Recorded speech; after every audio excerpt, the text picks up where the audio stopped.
Alright lads, would you like to know what I've really been enjoying recently? Some of you aren't gonna like to hear this, but I've really been enjoying this game's intermissions. Okay, before the intermission hate squad come and light my house on fire, just hear me out, let me explain. I completely get why intermissions overall are hated. I mean, a lot of them are just like this, boring, soulless straight lines with literally nothing going on. I completely get it, and I do agree for the most part. A lot of them are pretty atrocious. And this is a big problem in online versus race because the intermissions you play are completely random. You have no control over which intermission is picked. But do you want to know where that's not the case? A little thing called Lounge. If you don't know what Lounge is, it's basically a community-made ranked mode in a Discord server. There's actually been a Lounge Discord server since all the way back in Mario Kart Wii, so this is a long-standing thing. And of course, the best thing about Lounge is that it takes place in friend rooms, so you get to pick any track you want in the entire game. And Lounge in this game has two main ways in which you can play it. There's the 12-player queue if you want to play in 12-player lobbies that also exclusively only play on 3-lap tracks. Any player in a 12-player lobby who picks an intermission will get a penalty and a strike. And you can also play 24 players, which in this case, intermissions are actually allowed. And you might think that the fact that intermissions are allowed in 24 players just kind of ruins it outright. But shockingly enough, you'd be very, very wrong, at least in my opinion. I will admit, in the very early days of 24 player, the intermissions did kind of ruin it. And that's just because people didn't take it seriously and the intermissions being picked were the really, really bad ones. Like DK Spaceport to Peach Stadium, kind of a funny one, but it's not that good for ranked gameplay. And Desert Hills to Koopa Troopa Beach, arguably the biggest waste of time in the entirety of Mario Kart World. Yeah, overall in the early days of 24-player Lounge, if an intermission got picked, it'd probably be one of the whack ones. But that was in the preseason, basically what was the test for how ranked Mario Kart World would work in the really early days. When 12-player was the main competitive format and they just sprinkle a little bit of 24-player in there every now and then. Nowadays in Season 1, you can play 24-player or 12-player whenever you like. And that's attracted a lot of the Japanese community to join the Lounge server because these guys are absolutely 24-player crazy. They don't want anything to do with 12-player. So that meant for the preseason when it was mostly 12-player, they just wanted nothing to do with Lounge. So they instead grinded versus race and pretty much practiced every single intermission in the entire game. And that made it so they were able to tell the difference between the good and the bad intermissions pretty easily. And since they've been practicing the hell out of these intermissions with actual tech strats and shortcuts on them, that meant when I tried to compete in 24 players with these lots, I was getting hard skill diffed on plenty of intermissions I've never even played before. Of course, I don't really like to get skill diff that much, so that led to me practicing all these intermissions that I found myself constantly playing in these lobbies. And that has led to the video you're watching right now. I have found some insane tech strats and shortcuts on plenty of these intermissions. And that's given me a lot of motivation for the game because I was getting pretty bored of the same 30 tracks over and over again, especially with how many hours I've racked up recently. It's a bit crazy. And it is mainly only the Japanese community that knows about this stuff. I feel the Western community just doesn't even know anything about any of the intermissions other than they're just bad straight lines. Which, okay, yeah, fair, most of them probably are, but there are actual decent intermissions that I want people to know about. So in this video, I'm going to do my absolute best to show you my favorite tech strats and shortcuts that are only intermission exclusive. Whether that's on the actual intermissions themselves, or you need to play an intermission to get to a special version of a certain track. So yeah, I think you guys get the picture well enough. I'm a bit of an intermission advocate. Without further ado, let's get into it. Crown City, like any other track in the game, is most commonly played in its 3-lap version. But unlike any other track in the game, by playing the 3-lap version, you don't get to play the entirety of Crown City. There are certain sections of this track that you can only access if you travel to it from another specific track. So Crown City has different variants depending on where you travel to it from. And the variant of Crown City I'm going to talk about is what I like to call the beach variant of Crown City. I call it that mainly because you end the race on the beach. And you can only access this one if you travel here from either Koopa Troopa Beach, Faraway Oasis, or DK Spaceport. Generally though, I found the Koopa Troopa Beach one to be the most common as it's by far the shortest. Anyway, while the intermissions themselves aren't really that good, once you get to the beach variant of Crown City, there's a lot of cool stuff you can do. First off, after you take this grass shortcut, go onto this red railing. Then once you get to this coin, you can do a right hop and do a wall ride to get onto the roof. And then you can start a charge jump and charge jump over the gap to cut a little bit of of the turn. And then finally, you can trick back onto the ground just a little bit wide. Make sure to trick off it wide enough because you can go out of bounds here very, very easily if you don't get off the roof in time. More specifically, the roof with the black and yellow fencing here is out of bounds and you can get on here very easily, so you have to be careful. That was honestly just baby steps though. The ending shortcut is what matters by far the most. I'm gonna let you watch it just so you can see how mad it is.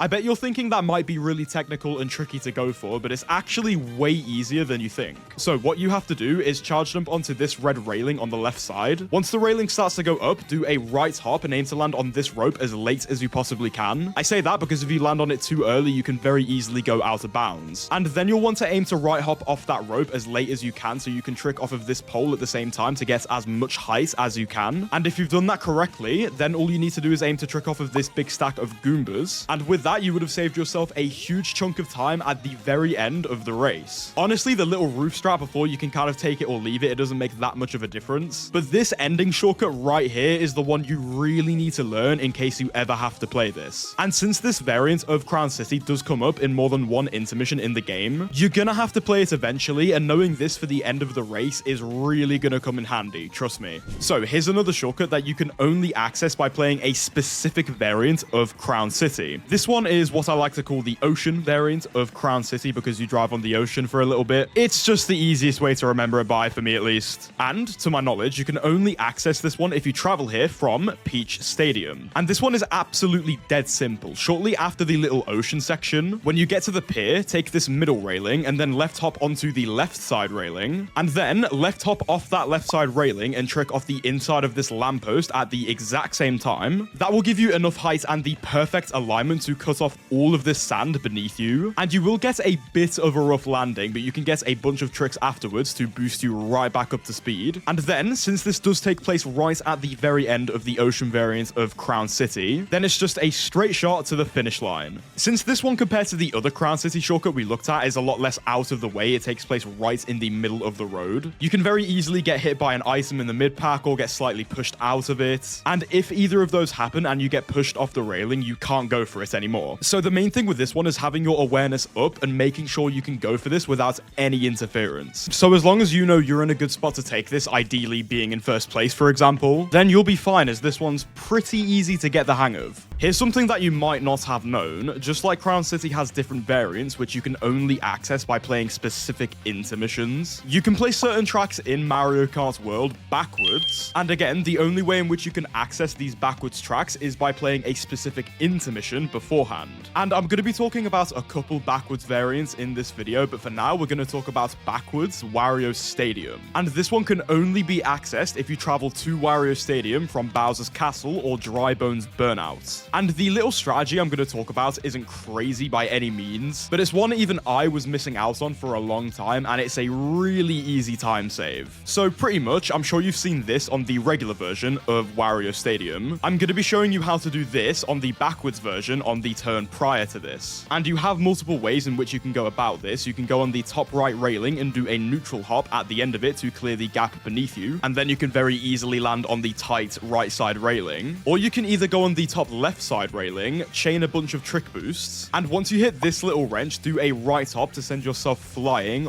all the way onto that tight railing. If you're wondering which of the two methods are faster, there's not much of a difference, but the right side railing is a tiny bit faster, though that doesn't mean you should always go for the right side railing, especially if it's highly contested. The left side railing is barely any slower and it might be a lot less contested, so it's just about going for the method that's going to be the best for you in the moment. In any case, this one is definitely worth it to learn. I mean, I only found out about it recently, to be completely honest. It's a fairly easy one to get down, and on top of that, it's a pretty good time save. So far, I've only talked about a different variant of a regular track that you can only access if you travel through an intermission beforehand. I've not really got into the intermissions themselves, but that now changes as I take you from Dandelion Depths to DK Pass. The shortcut on this intermission I'm going to show you can be done by anybody on the racetrack, and that is thanks to this food dash item. Once you grab this food dash item, even the smallest version is completely fine. Shortly after, you can then go on to do this with it.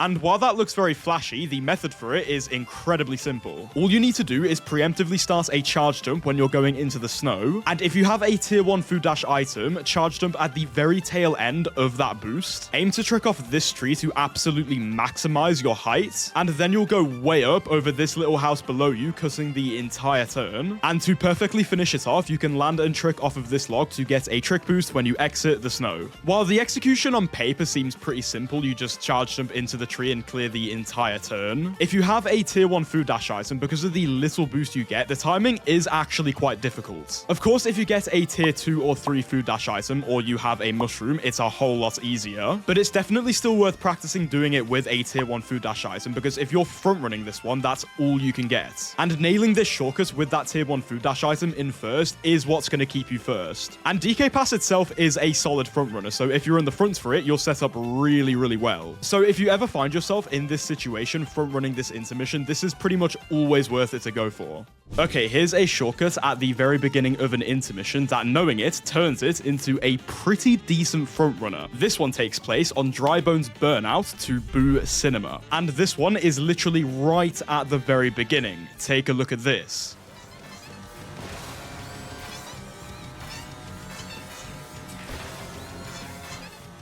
It looks a bit complicated, and it kind of is a bit complicated. I'll show you how to do it though, step by step. So off this first ramp, you're going to want to make sure you get a mini turbo trick. A regular trick won't do. It's vital that you get a mini turbo trick, as you need the extra boost. And then you're going to want to air trick as much as you possibly can to then delay your trick boost that you'll get on the landing. And then on the landing, start a charge jump immediately and then release it as soon as you can at the very tail end of your trick boost. If you can get your charge jump out at the very tail end of your trick boost, you'll get a ton of momentum, which you can then use that momentum to trick off this pole, then wall ride off this right side cliff, and then you don't need to do anything more. You can automatically detach off that right side wall to have successfully cut off the entire massive first turn. The thing is with this shortcut is that the first half of it is way more important to get down than the second half, since pretty much what this shortcut is setting yourself up well enough so you can then get enough momentum to trick off the pole and wall ride off the right side cliff, which if you can get enough momentum beforehand, both are dead simple to do. So because the first half of this shortcut is a little bit tricky, this one does take a decent bit of practice. And fun fact, even though this shortcut only takes place on this one intermission in the entire game, it also takes place on one of the 8 knockout tour rallies, the Heart Rally. So even though if you're playing online versus race, you might not come across this one all that often, if you play knockout tour regularly, you almost certainly will come across this one.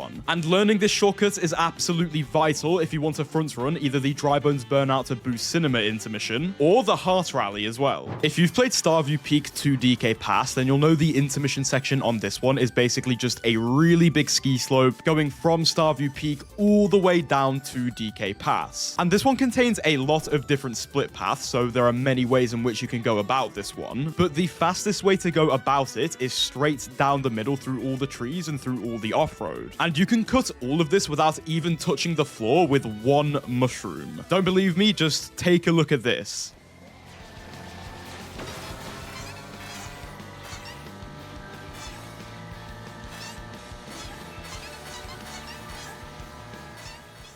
So let's go through how on earth you pull this one off. First off, you want to preemptively start a charge jump, and then shroom into the snow and aim to shroom into this rock. And when you get to the highest point of this rock, release your charge jump. That's going to make it so you can then trick off this tree right in front of you to give yourself an insane amount of height. And then the next tree you're going to want to trick off is this one that's right by this ledge that I like to use as a bit of a visual cue. And then from that point onwards, it's as simple as tricking off the trees that are right in front of you. And assuming you've been able to keep that momentum and that height, you can finally trick off this pole here to have gone through this entire forest section without going near the off-road beneath you. This really big forest skip, I guess you could call it, is what gives this track purpose, as since this requires only one mushroom and it's at the beginning of the race, it makes this intermission one of the best picks in the entire game if you're in a good spot to get mushrooms from the very first item set. And the great thing is, if you got triple mushrooms from the first item set and you only used one mushroom for the forest skip, you'll then have some mushrooms left over for a pretty nice turn skip right before you get get to DK Pass, which will most likely set you up to be in a really good spot in the front for the rest of the race. And this one doesn't just take place in this intermission, it also takes place in the Ice Rally in Knockout Tour. So this is one you're probably going to have to come across eventually, and it is going to make a big difference in your race. So I'd say this one is definitely worth it to learn. Did you guys know that all the different versions of Ghost Valley have made a return and are in Mario Kart World? You might be thinking, Liam, you're waffling, I can't see it on the map anywhere. And that's because it's not displayed as a traditional track. All of the different versions of Ghost Valley are right outside Boost Cinema in the free roam, and you can only play these ones exclusively by doing P-Switch missions. Now you might be thinking, Liam, why on earth are you going on about P-Switch missions when this video highly revolves around intermissions? And that's because, my friend, the Ghost Valley section of the map does highly revolve around a lot of intermissions. And that's because you will drive through a good portion of the Ghost Valley section if you play any intermission that's going to or from Boost Cinema. And now we get to what's actually interesting about Ghost Valley, because I would not be talking about it otherwise. You see, around the Ghost Valley section, there are a ton of these different wooden poles, and oftentimes these will be placed perfectly next to a turn, allowing you to do stuff like this.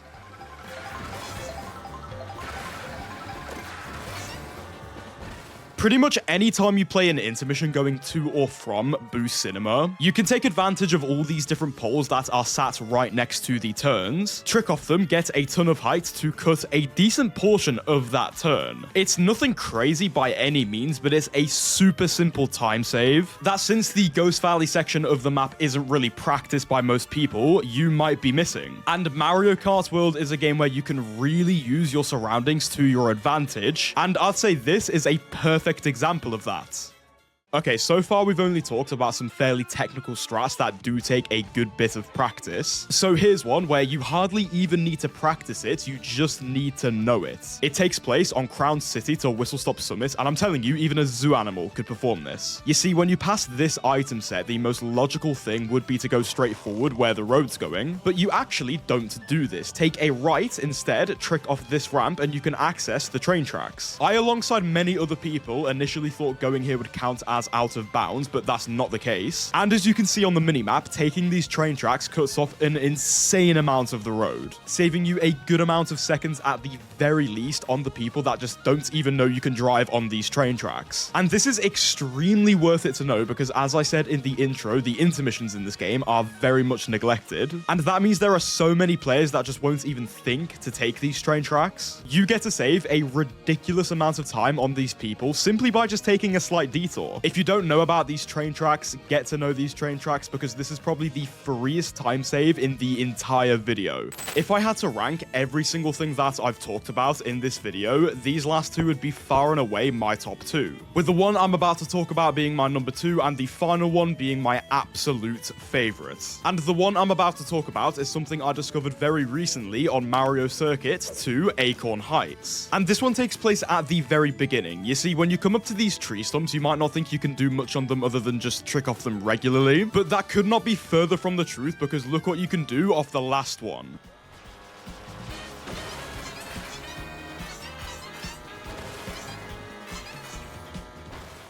Yeah, that was pretty sick and it saves you a really big chunk of time. And it's a lot easier than you think. So what you want to do coming up to this tree stump is preemptively start a charge jump, and then once you get close to the most left side of the tree stump, use a mushroom and do a left hop at the highest point of the tree stump, and then you're going to want to wall ride off the tree for just a little bit and then jump off that tree, and then if you've gotten enough height, you should aim to land onto this leaf, and then you just need to trick off that leaf back onto the main road, and with that you've cut off an insane chunk of the main road. This one is all about maximizing the amount of height you can get off the tree, so being able to time your charge jump and trick off the tree at the very highest point is absolutely essential. And also a thing I noticed with this one is that the more coins you have, the much easier it makes this shortcut. And since this one takes place at the very beginning of the race, and the further back you start in a race means the more coins you'll have, and starting in the back will up your odds of getting mushrooms in the first place, it makes this intermission, if you know this shortcut, one of the best picks in the game if you're starting in the back. And I'll be honest, this is one that I found out about very recently on a random random Twitter post, and I thought it'd be a lot more challenging. But surprisingly, especially if you factor in having a good amount of coins at the beginning of a race, it's actually a lot more consistent than I thought it would be. And it's also just super satisfying to pull off every single time, so I'd definitely say this one is worth learning. Okay, so out of every major shortcut and strategy we've talked about so far, this one is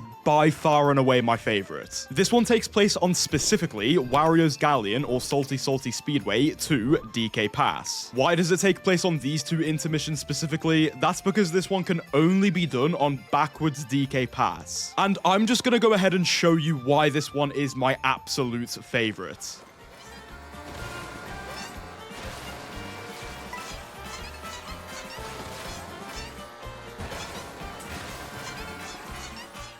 This one for me is always by far the most satisfying one to pull off, and on top of that, it saves you a ridiculous amount of time. And here's how you pull it off. After tricking off this snow bump to keep your max speed, you're going to want to preemptively start a charge jump, and then when you get to the very tip of the wooden ramp on this middle coin, do a right charge jump. Bear in mind, getting the extra boost from that middle coin is absolutely necessary. Then you're going to want to steer to the right mid-air, making sure to stay on the outside of these flagpoles, because if you go even slightly inside them, you'll very easily go out of bounds. And if you've gotten enough height and stay just on the outside of these flagpoles, you should land on this railing. And then once you bend around the turn, do a neutral hop. Whether you trick off this lamppost or not is completely optional. And then you're going to want to aim to wall ride off this cliff, hop back onto the track, and then you've done it. The thing that catches most people out on this one is not taking the coin so they don't get enough height, or going on the inside of these flagpoles, which will trigger the out of bounds. If you can always keep these really common ways of failing this shortcut in mind when you're going for it though, this is a super consistent one to pull off. And out of anything I've talked about in this video, this one has been by far the most effective for actually winning me races. In fact, I think it's actually better that I show you than just tell you. I'm gonna go for the cut I've been practicing here.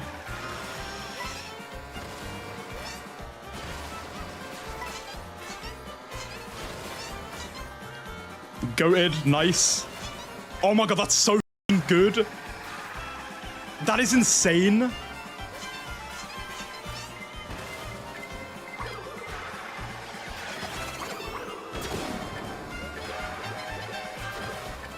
Nice first, man. Yeah, if that doesn't prove why this is my absolute favorite out of the lot, I really don't know what will. But yeah, since this one cuts off a good bit of off-road and one of the trickiest turns to take on backwards DK Pass, to say this one is worth learning if you were ever to come across backwards DK Pass is really an understatement.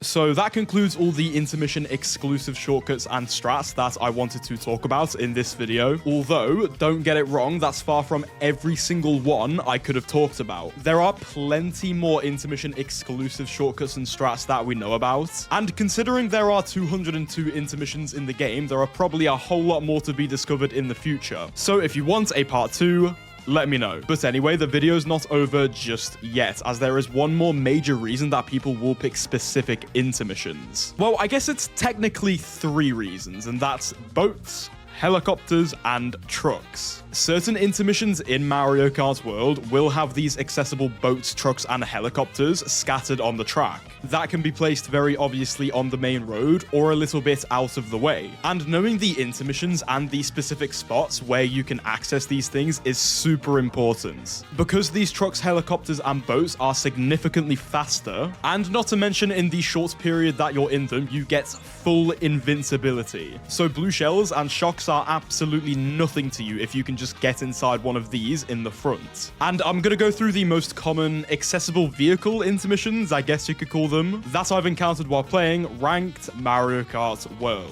Okay, so first up, the intermission that is usually the most commonly associated with this kind of thing, DK Spaceport to Peach Stadium. And if you guys know me, you'll know I said that I really don't like this one in a short I made a number of months ago now. You see, after you quickly bypass Koopa Troopa Beach, the players in first and second place will have access to these boats. And something I forgot to mention is that it does have to be very, very close, but more than one person can get into these accessible vehicles. Anyway, once first and second get into these boats, they get way ahead of the rest of the pack. And if you thought that was enough, well, it's not, because right after the boats, they get access to these helicopters. And for the entire time they're in these boats and in these helicopters, they're faster and completely invincible to shocks and blue shells. So usually what ends up happening here is that the 2 players that can get into these boats and helicopters will, at the end of the race, still end up finishing in the top 2. And the problem with this one is that the intermission here is nothing but a straight line of water. So that means there's not really anything you can do to get ahead of your opponents driving-wise at the very least. So that pretty much turns this intermission into an absolute dogfight to try and be one of the 2 players to get in the boats. I just really don't like this one because a lot of the time you have to get really lucky, especially with high roll triple shrooms pulls, to absolutely guarantee that you can get into one of those boats and get a good result. And that especially is the case when you see some of these other intermissions that I'm about to talk about. Toad's Factory to Mario Bros. Circuit has been a very common one in ranked gameplay very recently. It's even one I've picked myself a few times. When you get to about halfway through the intermission, on the left side next to the food dash spot, you'll find a helicopter. But the main thing here that catches a lot of players out is that if you're in first place, you actually don't want to take this helicopter. Because very shortly after on the right side, you'll find this truck. And if you did not know, the truck is significantly faster than the helicopter. So going for the truck here should always be your first choice and the helicopter your second. However, if you play this intermission the other way around, that's not the case. Going from Mario Bros. Circuit to Toad's Factory, the helicopter and the truck are in around the same area, just positioned a little differently. Most notably, this time you can take the helicopter on the left side, and it'll run out just in time for you to glide into the truck on the right side. So the most important thing to remember if you ever play this one in first is if you're going from Toad's Factory to Mario Bros. Circuit, skip the helicopter and take the truck. And if it's the other way around, you can take both the helicopter and the truck. This next one is the least significant out of the lot, so I won't spend too much time on it, but it does still have a slight bit of strategical merit. If you've played Peach Beach 2 Wario's Galleon, you might not have known that to the left and right side of this glider ramp, there are 2 boats. And the reason that I said this one is the least significant out of the lot is that going in the boats is actually the exact same speed as taking the glider. It's kind of okay for dodging the shock, but shock doesn't really do anything on a glider anyway. So the only benefit you get is keeping your item, which if you're in first, that's only really going to be a horn at the very best. I think the main significant benefits that you get from this is that you can dodge the blue shell in the short period that you're in the boat. So this one theoretically could clutch up for you, and you might as well take it if it's available. But if there's any chance at all that you'll miss the boats, just don't bother, as missing both the boat and the glider is going to lose you way too much time. On Peach Stadium to Toad's Factory, there's a truck placed very early on the left side of the main highway. And the fastest way to get there is to cut through this bit of grass and drive through this bit of water. And if you keep on going straight, you'll be perfectly aligned to get into the truck. And you might think because of the little grass cut that you need to pull a mushroom to get to the truck first, but surprisingly enough, that's actually not the case. You see, if you're starting in first place on this intermission, you get first access to these 2 food dash items. And by taking these food dash items, first off, you get to prevent anyone right behind you getting them. And most importantly, that's what allows you in first place to skip this bit of grass. So if you're starting in first place on this intermission and you know how to play it, you can pretty much guarantee that you're the first player that gets in that truck. And while getting in this truck is very strong, I will admit, if you take the truck out of the equation, this intermission is insanely good for bagging. So even with the breakaway that you would have gotten with the truck, especially if you're in a good room, by the time you get to Toad's Factory, usually that's the point where everybody's caught up. This one is still worth it to go for though, definitely if you're starting in first, and definitely if you intend to front run in first. And I forgot to mention, but the truck is in the exact same spot if you play it the other way around, but it's really late in the race, it's way wider, and overall it's just much less significant. And the final one I have to talk about is Crown City to Faraway Oasis, what is the big bridge intermission. And this bridge intermission for the most part is just a dead straight line, except for here where it turns ever so slightly, and that's where you're going to find the truck. You're going to want to go on the right side, and you might have to wait a little bit depending on how high up you are, and the truck will eventually emerge from below for you to take.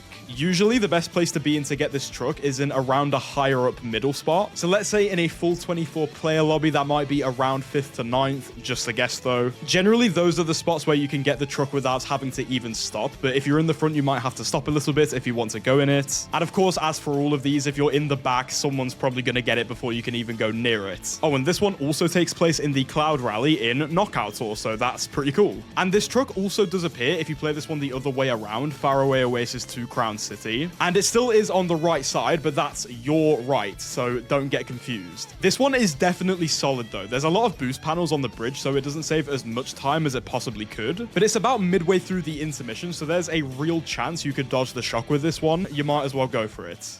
Well, I hope you guys enjoyed that. I have been grinding a ton of full 24-player competitive lobbies recently, and it's opened my eyes to a lot of things, and especially so some intermissions that are absolute hidden gems. And I've honestly just been dying to whack all my favorite strats and shortcuts into one video, and now I've done it. And if high-level ranked Mario Kart World content is something you'd potentially want to see, or you'd potentially want to see more guide videos from someone that plays the game way too much, then you should like and subscribe so more of my content pops up on your feed. And it also just helps me out a ton, so I'd really appreciate it. And do let me know if you want to see a part 2, as new strats are genuinely being discovered on intermissions every week, it feels like. So I can confidently say if you guys wanted a part 2, there's definitely room to make one. Yeah, that's just about all I have to say though. Thank you so much for watching, and take care.